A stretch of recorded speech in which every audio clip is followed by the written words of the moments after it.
Bon, Ivan, un petit mot sur ce tirage. Ouais, beaucoup de matchs très intéressants, bien évidemment.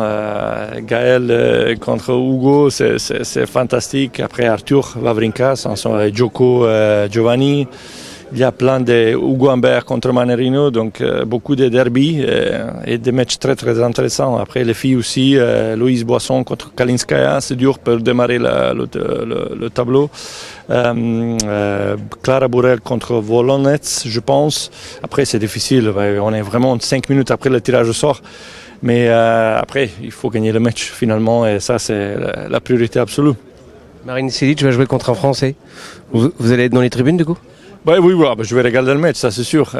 Moïse contre Marine Dia, super joueur, vainqueur de Grand Chelem, beaucoup d'expérience et il joue très très bien.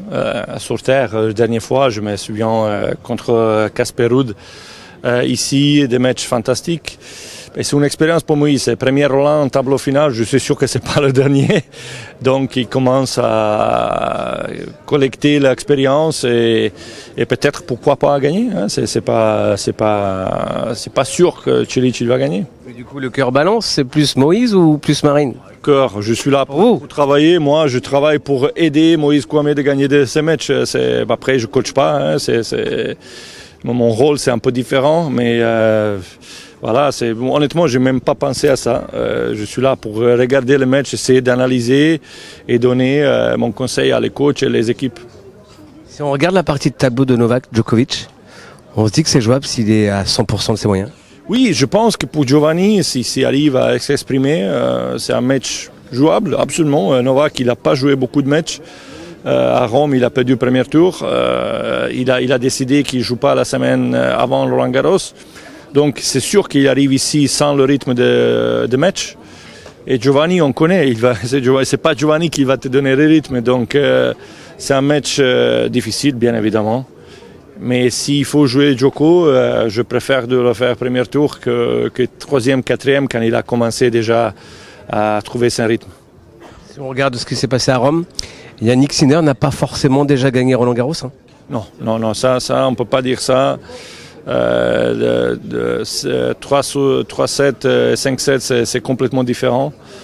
Il n'a jamais gagné Roland Garros, donc c'est sûr qu'il arrive ici avec beaucoup de pression sur favori, absolument, mais c'est pas si simple gagner des tournois, surtout des Grands Chelems. Donc absolument, il part comme favori, mais on ne peut pas dire avant le tournoi qu'il a déjà gagné. Quand on gère le haut niveau à la FFT, Yann, ça serait quoi un Roland Garros réussi pour le tennis français? Mais je voudrais voir des joueurs à la deuxième semaine. C'est pas évident aujourd'hui. J'espère que les jeunes ils vont faire d'expérience, peut-être gagner quelques matchs.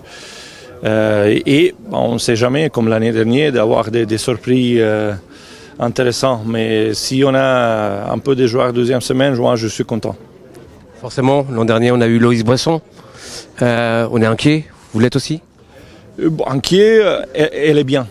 Je pense qu'elle n'a pas de soucis physiques. Bien sûr, pas idéal. Il n'a pas joué beaucoup de matchs, 5 matchs cette année. C'est pas idéal la préparation pour Roland Garros, mais on espère qu'elle est capable de produire la magie comme l'année dernière. Comme je dis, toujours les tournois de Grand Chelem sont un peu différents. Tu as de temps de récupérer ton rythme et ta confiance et peut-être monter un tournoi très, très positif.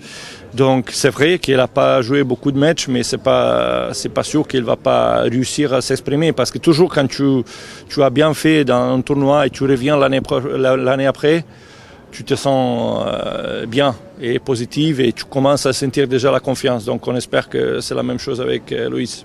Un dernier mot, Arthur Fils, on se souvient aussi de l'an passé d'Arthur qui était obligé d'abandonner, de déclarer forfait.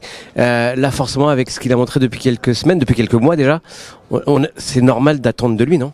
Oui. Malheureusement il s'est retiré à Rome, donc on espère que finalement il va récupérer sa blessure, ça c'est important. Et il a montré un niveau de top 5 pour moi. S'il est bien, il est top 5. Et Wawrinka, c'est vrai que c'est un joueur qui a gagné des grands chelems, mais aujourd'hui, il n'arrive pas à produire son tennis meilleur. Écoutez, pour moi, il faut faire un match par match et après voir où il peut arriver. Mais c'est vrai qu'aujourd'hui, Arthur Fils fait part des joueurs qui potentiellement ils peuvent aller très loin, pourquoi pas gagner le tournoi. Qui va gagner Roland-Garros? C'est difficile à pas dire Yannick Sinner, hein, il est un favori absolu. Sur le côté féminin, c'est un peu plus compliqué, je trouve. Svitolina, pourquoi pas. Merci Ivan. Merci.